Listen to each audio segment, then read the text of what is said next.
Back-to-back T20 internationals, West Indies versus India. And here we are on My 11th Circle presents Cricbuzz Live in association with the Weather Channel. We've got Aakash Chopra here. Joy Bhattacharjya comes back as well, making absolutely no secret of his past affiliations. He's back in purple. This is not KKR. This is India playing. Sunil Narayan's there. That's good enough. And he's opening the batting today. And right, first. Yeah, true. He's opening the batting. He's opening the batting. I mean, it's just that the right combination would have been Joy's shirt and Akash's trousers. But this is not about what they're wearing. Any surprise at all? They've got the spinner in. I thought they were a spinner short yesterday. So Hari Pierre comes in and Sunil Narayan goes back to open the batting. Well, that's what we discussed yesterday as well. So along the expected lines, what left me slightly surprised was the fact that India won the toss and batted first. Because whatever we have heard from the pitch reports, etc., everybody's saying that there is moisture on the surface. First 4-5 overs, they're tough to bat. Does it have anything to do with the way India chased yesterday? Because generally you want to have your stronger suit as the second part of the game. So has India identified their bowling without Bumrah and the two wrist spinners the better of the two aspects of their game, and therefore have chosen to bat first, bat conservatively, get to 130, 140, and then back your bowlers to win the game for them. Is that the case, or they're reading the conditions differently? It's interesting because Darren Ganga said it was moist. Murali Karthik's pitch report said that there's still little patches in there. He went so far as to suggest that they may not start on time. They'll need to ensure that the wet patches have gone away. But sometimes, Joy, you can say, I know the pitch is bad. Let me test myself. Bat first. It's an interesting one, and I think what they depend on is that they have India has extremely experienced openers, and exactly as they said, somebody is going to go out there, and if he gets out, he's going to come back and say, this is a 140 wicket, this is a 130 wicket, this is a 150 wicket. I think that's what India has. Their top three are so strong and they're so experienced in these conditions that somebody is going to go out there and assess these conditions very, very early. And I think once you put a number to it, this is going to be an easier pitch to bat on because you know what you're going after. I mean, it's interesting. Carlos Brathwaite said that the people in the middle have got to have greater communication with the people in the hut to tell them what's happening. They just went back and told them yesterday. Yeah. Communication is a two-way street, isn't it? Listening is a part of communication. But they just went back. As well. So they just went back. Somebody was telling them, but perhaps they were not listening at all. So there was only communication of one kind. Just talk, don't listen. It's like we used to tell Sunil Narayan, no, bat carefully, bat carefully. He never heard us here. He never heard us. Pant 4 or 5 today? I'll still have him at 5. For a couple of reasons. One is you still need some amount of firepower towards the latter half of the innings. If you were to choose between the two, Manish Pandey or Rishabh Pant to bat at 5 and finish the game off, I'd go with the Rishabh Pant every day of the week. So I'll have him at 5 with Krunal Pandya and Ravindra Jadeja. The only concern here is they're all left-handers. So if you want to split them apart, yes, maybe Pant at 4, but ideally Pant at 5 or Pandey at 4. In fact, he's better suited to bat at in the top 3. Just that place is not available. Shikhar Dhawan 2 or 1, whatever. Suppose Pant bats 5, 6, 7, 8 left-handers, and they've just picked a left-arm spinner. Correct. To get into the side. What is Virat Kohli's role now? We saw that during the World Cup, he was happy to rotate the strike around. He wasn't the dominant, come look at me, Virat Kohli, that we know. I wonder if that's something he sees his role. I'll come there in a moment because he said something along those lines before India left for this series. Let's listen. The situation demands me to play a certain role so that other players around me can unleash their potential. I'll be more than happy to do that also. I think in international cricket you can't be one-dimensional. To play for a long period of time and to be successful and consistent for over 10-11 years, you have to be very flexible and have a lot of acceptance in terms of how the situation pans out and how you need to go about your business. So I think that's always been my mindset. If you're too rigid in your approach, then you won't be able to adjust. And my basic mindset always flows down from Test cricket to other formats. Because in Test cricket you can't be rigid, you have to be flexible and accept situations and then mold your game accordingly. So I'm pretty happy to do whatever the team wants me to do and I prepare accordingly. Yeah, but he's the captain, he decides what the team wants to do. But there's two interesting things he said. He said, I'm happy to let others unleash their potential around me. And also, just as interesting. He said, my game flows down from Test cricket to other formats. Exactly, it's Test cricket to other formats. Yeah. It's interesting, and what he's also said is that Test cricket is the most format in which you need the maximum flexibility. I think one of the things you're looking at is that maybe even Virat is looking back and saying that purple patch that he's had from 15 to say 18, 19 almost in terms of as a batsman in say ODI cricket or T20 cricket, the explosiveness that he's had. Probably he's saying it's time for me to play a more consolidating roles, for others to play around. The other thing is that this tournament is unique for me for a variety of reasons, and one of them is the fact that this is the first time in a long, long time, these two matches, where we are not looking forward to the World Cup or a World Cup. You know, today in a sense to the World T20, but that's over a year away. Yeah, correct. So we are playing to play, okay, what are we playing now? We want to win these matches. It's not that, okay, we are testing a combination with this. It's too early to really start testing in that sense. You're saying an era has ended, maybe that's a World Cup, that's a full stop there. Now I'm starting off with a new thing. So it's interesting the way he's looking at it, and he's probably suggesting that his role there is an anchor in this new domain, post-World Cup domain. He's more an anchor than a dominator. It's interesting. Do I like it that way? Do I like it that way? Yeah, No, I'll I tell you don't. why. I want to ask you specifically that. Look at who follows Virat Kohli. Correct. Manish Pandey just coming back. Rishabh Pant distinctly work in progress in white ball cricket. Krunal Pandya's just about feeling his way around there. Jadeja's just come back. There's no hard- Washington Sundar's a kid. So, See, your explosive strength is still your top three, and you're hoping a lot from Pant. Let's be fair, and that's where you're.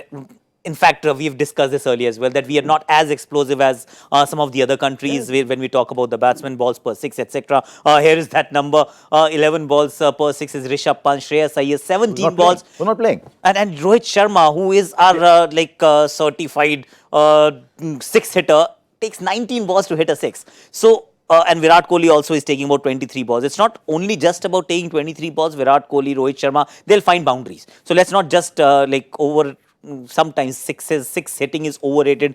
Even in a T20 game, if you are batting in the top three, you can have another game, another way of scoring runs. Virat Kohli scored 4 centuries in one IPL season without hitting so many sixes, and therefore 23 balls for sixes, etc. Whether it's IPL or in the international circuit, I personally feel that Virat Kohli has to be the dominator. If he starts playing a slightly different role, he will still be successful. We've seen quality players, great players in the past, molding their games accordingly as they grew older. Sometimes to suit their requirements and sometimes to suit the requirements of the team. I personally don't like it that way. I like Virat Kohli. I like Virat Kohli, the batsman, the aggressor. Could not agree more, because assume you're the West Indies. Are you saying, right, these guys are going to bat around Virat Kohli? Or are you saying, what's Virat Kohli going to do to me? You're afraid of what Virat Kohli is going to do to you. And that is the impression I would like to see Virat Kohli taking out, unless he's not completely certain of who follows. And so he says, I must be batting all the way down. That could be a reason. That could definitely be a reason, that because the 4, 5, 6s that he was used to for a large part of his international career are no longer there. And this is the new formations work in progress. But I completely agree with you. Is Chris Gayle going to turn around and say, let me be the anchor for the team? He's not. And Virat is just as destructive in this format as Chris Gayle. He doesn't do it in the same way as Chris Gayle, but he's just as destructive a player. I mean, 950 runs in an IPL tournament. I mean, he was ridiculously good in this format. I mean, that's nonsense. I mean, how can you score 1,000 runs in an IPL? Ridiculously good. So that's why I'm saying, this guy, for us to turn around and sort of leash him and say, no, you be normal, you become Joe Root, India's Joe Root. He's not India's Joe Root, he's India's Virat Kohli. Let's use him as a destroyer here. Or bat at 4, if you're concerned. Let's be fair.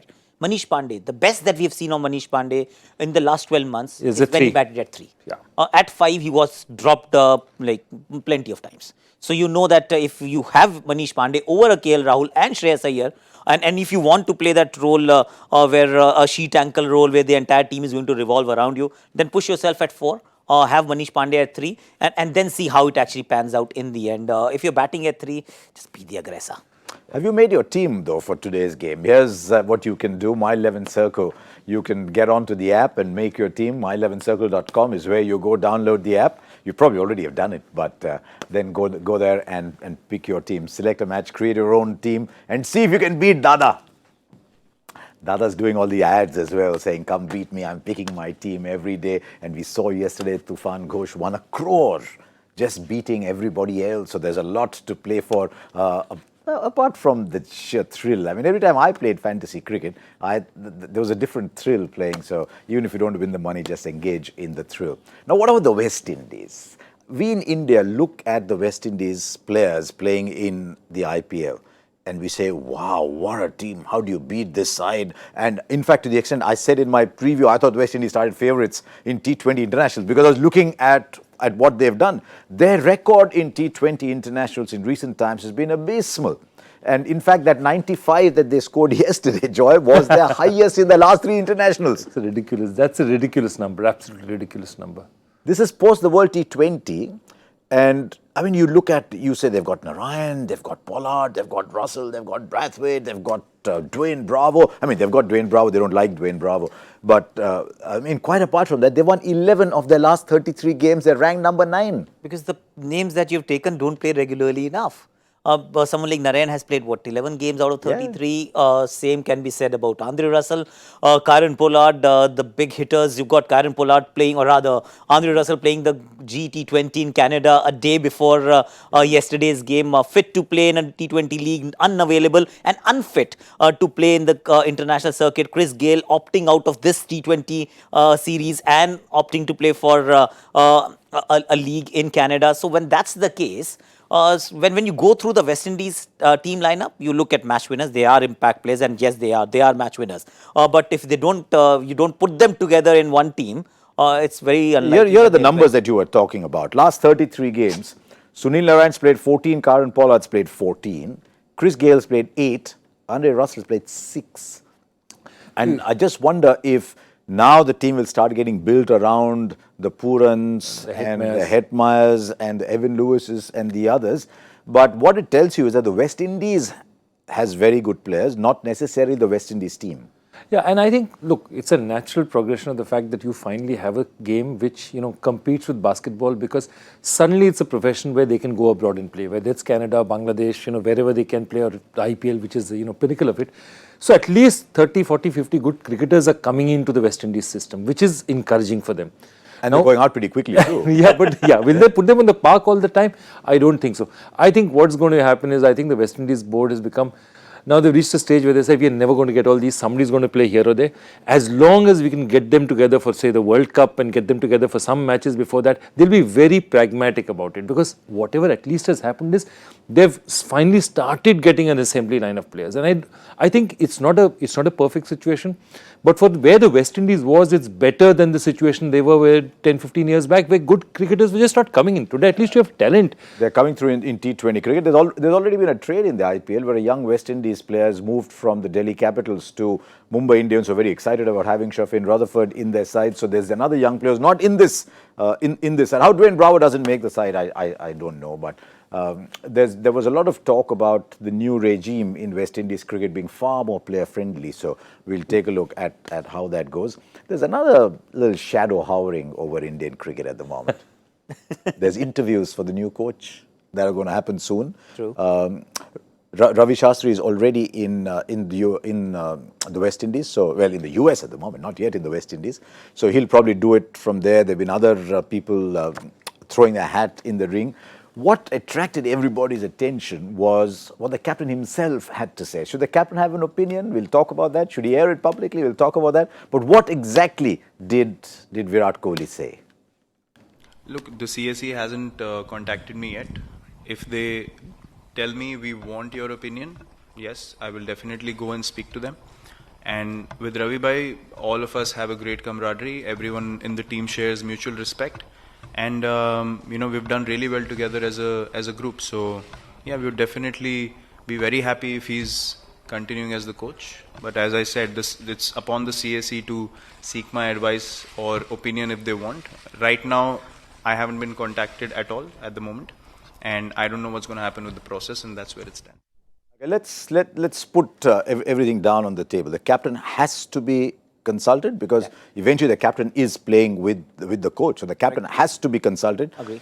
The captain's view, should it be given in private, should it be given in public? Virat Kohli was asked a question in a public forum. Can he avoid the question? Or is he just answered the question himself? Or could he have said, no, that's something we're going to discuss in private? Or has he just been himself and answered the question? There's so many issues alongside. But in effect, all the others have been told, This is the captain's choice. Exactly. And here's what I want to say. And if you go to, any jury-based trial, in America, in most countries, like India, we just have a judge, but mostly they have juries and they have a judge who decides how the trial goes, okay? And in many cases, an evidence will come up which has been improperly got or taken. And the judge will give a specific instruction saying, please ignore this evidence. This evidence cannot be brought into play because it is going to impact the jury. And the jury's job is to ignore it. The fact of the matter is, I completely agree with you. You can have a captain, can have an opinion. But the captain having a public opinion in a situation like this just makes a mockery of the process. Because then every other guy is already starting off and saying, do I even want to be coach of India when I know Virat Kohli wants somebody else? Not just that, now the CSC, it's called the CAC, right? We've got COAs and CAC, we've got lots of these short forms. Suppose the CAC says, as they have said, even though Anshuman Gaikwad said that Ravi Shastri has done a great job, which was interesting in itself. But suppose they say, no, we don't care what Virat Kohli says, we are going to pick somebody. And if they pick somebody else, in effect, they're telling the captain, you know what, we know who you want, but sorry. We can't give you that. We won't give you, go and play with somebody else. Exactly. And which may still be the case, Harsha, for it can still happen. If it had happened in private, for example, they may have asked Virat Kohli, and Virat may have voiced the same opinion that I like Ravi Shastri and he should continue as India's head coach. And they can still have a difference of opinion and they could still pick a different guy. So the same things could still have panned out the way you have mentioned, but it would have had very little impact publicly, where it was not to be made public that this is what Virat wanted, this is what we wanted. We are, in the end, trying to take cricket forward, Indian cricket forward together. Currently, it may actually feel like that whoever is appointed, I don't think it's going to be anyone else. Let's be fair, it's going to be Ravi as India's head coach, as we all see it. Breaking news. At this point in time. Unless there is a huge surprise in store, we shall find out. So if it were to be somebody else, then he's also starting on the wrong foot. That captain doesn't want me. Captain is actually happy with someone else. So I'm thrust upon a new team, a new leader, and now I actually am starting on the back foot and not on the front foot, which is never a good thing. Also, you've already had this situation once. Ravi Shastri not being there, being the interim coach, Kumble coming in, that relationship not working out. Again, the CSC chose Kumble over Correct. And Ravi. you've had it and you've seen the consequences. There were clearly a situation where captain and coach were not happy with each other and they were moving in divergent directions. And then you said, I bring. Now, my point is exactly that you cannot make this public information. This information had to remain private, and for the sake of Indian cricket, it does. Because today, then you might as well have said that let's not go through this process, because then my coach captain has said something, I'm going to go with the captain, he's going to be India's captain for the remaining 3-4 years. The other question you have to ask yourself is he automatically India's captain, favourite captain in all formats? Today you might say in the test format, Virat may be my go-to captain, his record shows it, everything shows it. Today Rohit hasn't done a shabby job of, the Mumbai Indians 4 IPL championships, as his white ball cricket skills and acumen are unquestioned. So is his man management. These are all unquestioned. So my other question is, the person who's today calling this shot, is he necessarily both your white ball and your red ball captain over the next 2, 3, 4 years? In that case, the opinion is probably more important than if it is a case that it could be broken. Aakash, how many people's opinions do you take? Because I do believe that formally or informally, I believe informally, that you should ask 6 or 7 of the senior players in the side. The captain's view is most important. But 6 or 7 senior players, you must say, look, we're doing an open review. What do you think? The best man must be. And I think that's exactly what happened earlier as well. You end up speaking to people in private, in confidence, and not just one. It cannot be just the captain. Generally, there is a leadership group in the team. I don't know whether it exists in Indian cricket team or not, but there are at least 4 or 5 individuals who've been around for a while and their opinions are also sought. You tell us what you feel, because one guy could be biased. I could have a great relationship with you, but you may not actually be the greatest coach, or you're not really benefiting everyone else as you're perhaps benefiting me. So comfort level, other things, you want to really take a proper judgment, a prudent call, then you got to speak to a lot of people, and those people would include someone like a Cheteshwar Pujara, who's a test specialist, Ajinkya Rahane, of course, there's Ravichandran Ashwin, you've got Rohit Sharma, you've got these 5-6 seniors who've been around for a while. If they're not talking to them, I'd be very surprised and disappointed that they're not speaking to everybody, like at least 5, 6, 7 people, and they're just sticking to Virat Kohli. I don't think it'll happen. They'll go to people. Yeah, I mean, we don't know if they're not. I mean, we're going by what's in the public domain. For all that, they might be speaking to a lot of people in private, and if they do so, I'll be delighted, because that really is, to my mind, the procedure. So there you are. Lots happening around Indian cricket. At the moment, what's the biggest thing happening around Indian cricket? That India have won the toss. They've chosen to bat, raise a few eyebrows. What's their approach going to be? Are they going to keep wickets in hand and try and go at the end? Are they going to see how the pitch is playing? Is it damp? Lots to look forward to. It's going to be a good game. There's two very good games on. One about to start, one in the Ashes, where Steve Smith is turning that match around. I mean, that's why we love cricket. But the two of you have to put yourself on the block. Tell us The what score? the score. Oh, okay. On a pitch like this. 147. Okay. I'm going to go a bit higher. I'm going to say they're going to press the button a bit. 161. My 11th circle expert couch, 147, 161. Where are you, Harsha? Somewhere in between? 153. Okay, somewhere in between. Yeah. 154 would have been the perfect mean. So, so 153. Let's see if that happens. Or maybe we're just overestimating. The team might look at that and say, you know what, 130 is a really good score on this track. So we'll wait and see. Now, we've got just enough time for the joy factor. Joy. You love doing this, don't you? It's a bit of a snorter. This one I have to say is a... You were saying it's a Yeah, it's snorter. a bit of a snorter. Yeah, it is. Okay, here's a question coming up now. What curious test record does Pakistan fast bowler Ejaz Cheema hold, just ahead of an Indian fast bowler from Kerala? And there aren't too many of those, and a couple of other cricketers, international cricketers. Ahead of an Indian fast bowler from Kerala. Now, some years ago, if you had said ahead of an Indian fast bowler from Kerala, you would have said answer is nobody. Then you would have said one. And then Now two. this two. Two. This Oh, two. and there's Warrior. Sandeep Warrior Warrior? has played for India. He's played No. Warrior hasn't played. Not yet. Not yet. Well, He's he been for India A. India. Yeah. Yeah. India, correct. He was in a squad, but he wouldn't. You have yes. not given something away. No. So Tino Johanan and Yeah. Just before we go into that, we've got to tell you what the weather is going to be like. It was looking fine in the pictures that we saw. A quick word on what's happening in that fantastic Ashes Test match. You have to love Test match cricket. On the first morning, first day, well before tea, a team is 120 for 8. And then looking like they might be able to force the pace. So there are actually two contests happening as far as I'm concerned. One is England versus Australia, the other is England versus Smith. It's Just one got out man for 142, by the way. one Just man got out for stand. 142. Even after, so 128 for 8, it was Steve Smith's century that took them to 280 plus. Now again, another century, back-to-back centuries. He's a modern day great. There Speed is of no 245. doubt. You're an opening batsman, okay? I'm going to put you on the block for 30 seconds. You're an opening batsman. The game is in your pocket. I mean, everyone thinks, you know what? Yeah, what a great start to the Ashes. 120 for 8. We won it. Now, suddenly, lead is 245, 5 wickets in hand. You're face of the prospect of 290, 300. You're putting your pads on, going out to defend. You go out to win. That's because there's still enough time left in the test match. I don't think there'll be enough time for them to actually save the test match unless there is a lot of rain around. So you try and win because that puts you in a position, at least mentally, that you're doing the right thing. Your feet position, your mental state is at least positive, and therefore you'll find yourself scoring more runs and defending nicely as well. If you're timid in approach, if you're thinking only about a drawn game and then bat accordingly, I think you're digging a deeper hole. England will not be able to do that. I'm just deviating from the script a little bit. You know, it's great when you're here and those two are sitting on the My 11 expert couch. England, Australia. Australia. I'm going to go England. You're going to go England? Oh. It is against the odds, but I'll go England. Okay, now My 11 Circle presents Cricbuzz Live comes to in association with the Weather Channel. Now, yesterday we beat the weather. Yesterday the rain did come, but the rain came a little later. Let's see what the forecast is going to be like today. Morning partly cloudy, humidity 77%, but chance of rain is 0%. We won't wait till the afternoon. I wonder what the afternoon is. It's only a 3.5 hour game, so hopefully we won't get to the stage where there's a 77% chance of rain, okay? They could have said 76.8, but 77% chance of rain. There's thunderstorms, so hopefully you won't get that far. So there you are.